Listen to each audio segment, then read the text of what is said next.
This morning in the Sunday Spotlight, the U.S.-Mexico border. With Title 42 set to expire in days, there is a new chapter now in a long-running conversation stretching from our backyard all the way to Washington, D.C. This morning, as House Republicans work to push the Border Reinforcement Act forward, the Biden administration is sending troops to the border, and immigrations and customs enforcement officers are ready for very long work days ahead.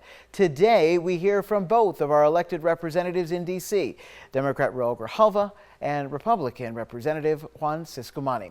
We start with my conversation with Representative Ciscomani. The freshman Republican has long said border security is his top priority. This morning, I asked him about the new border reinforcement bill and what he wants to see moving forward. Welcome to Sunday Spotlight. Thank you, Andrew. Happy to be the first guest of the Sunday Spotlight. An honor. So let's talk about the stuff on the border here. We're learning a little bit more now about the Border Reinforcement Act. It'll be presented soon. Part of this includes, as we mentioned, restarting border wall construction, requiring CBP to come up with a technology investment plan, staffing a big part of this too, 22,000 full-time agents patrolling instead of processing people. What's your take on this bill? Well, this is a bill that addresses a problem that has been existing for a long time, but over the last 18 months to 2 years, it's gotten really out of hand. It's not my opinion, it's the facts. You can see the numbers in every single category. And all these things that you mentioned are in this Homeland Security part of the bill that will address a lot of the resource issues on the enforcement side as well. There are really bad actors taking advantage of families, of kids, of our border communities, and we need to just make sure that our law enforcement officers have the right tools to be able to address these issues, and it's going to take resources. So when I interviewed you in December before we were inaugurated, you said border security was your #1 priority.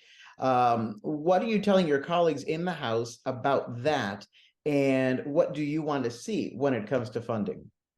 Well, one of the things that we did is we expressed the concern that we had and what's happening and showed them data of where we are. One of the points that really brought people to the table was the fentanyl issue. For Pima County, you know this, we've talked about this. Fentanyl deaths are now the #1 leading cause of death among young people. This is something that is not just a border county or a border state issue. Friends from all across the country are seeing this.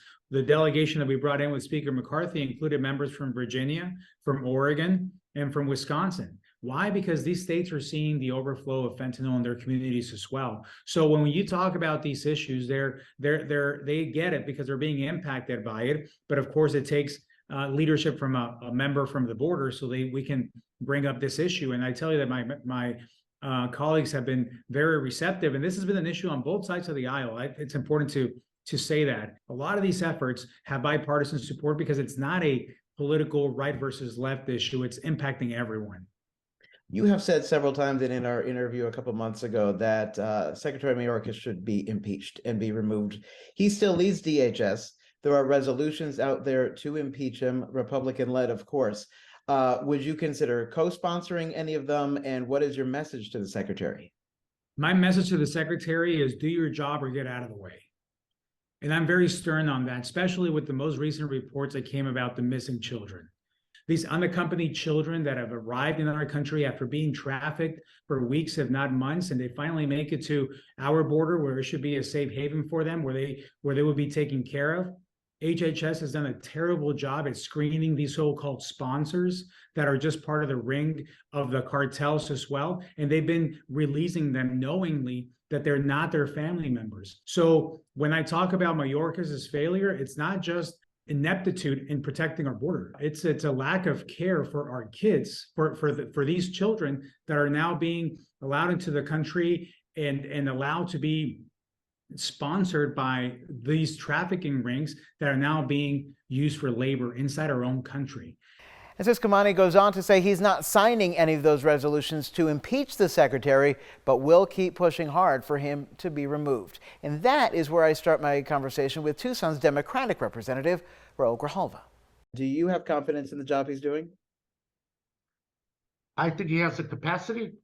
I have confidence that the mission to provide a balance of services and attention to the border I think he's trying to accomplish that. I don't think he has. But in terms of what the job that he's doing, I think with the resources and the right focus, it could be done better. But yes, him being in charge right now is necessary, and I support that. So your GOP colleagues are ready to move ahead with something called the Border Reinforcement Act. It includes, restarting construction on hundreds of miles of border wall, some more technology, and dedicating CBP staffing specifically for patrolling. What's your take on this? Well, it's rehash. There's no solution there. It's building upon failure. It's costly. It hasn't worked. And so you continue to pour those resources into a black hole. The security arm of this whole discussion, and this is what this bill is all about, there is the focus and the mission is what we need to deal with. We do not need 22,000 more Border Patrol agents shoulder to shoulder across the border. The focus needs to be on customs. The focus needs to be on technology, and the focus needs to be against efforts against organized crime that are sending the fentanyl into this country. So yeah, but this deals with none of those issues. It is just a rehash of the same agenda that we've seen every election cycle in this country for the last 8 elections. I wanted to ask you about reaching across the aisle, specifically on the border. You've been at this a while. As I said before, we've seen you at the border. Your colleague has brought members down as well. Is there something bipartisan to do here? Have you looked? I would hope so. Have you looked at doing something? Have you specifically looked at doing something like that this Congress? I think there are pieces that can be and should be bipartisan. I don't think I don't think there's an appetite among Republicans, among the majority, to deal with a comprehensive approach to immigration. There hasn't been an appetite in the Senate on that issue as well. So where are we? And I think that right now, the border and the borderlands need attention and they need investment. And I think in a bipartisan way, there are items there that need to be dealt with. There's issues of investment in the ports of entry. We need to talk about what investments we make in the borderlands in terms of infrastructure and economic development. And we have to talk about what we do with the Dreamers and DACA. Those are solutions that I think are bipartisan. Representative Grijalva goes on to call this a defining moment in this country's history, and Congress has, quote, tough decisions to make going forward.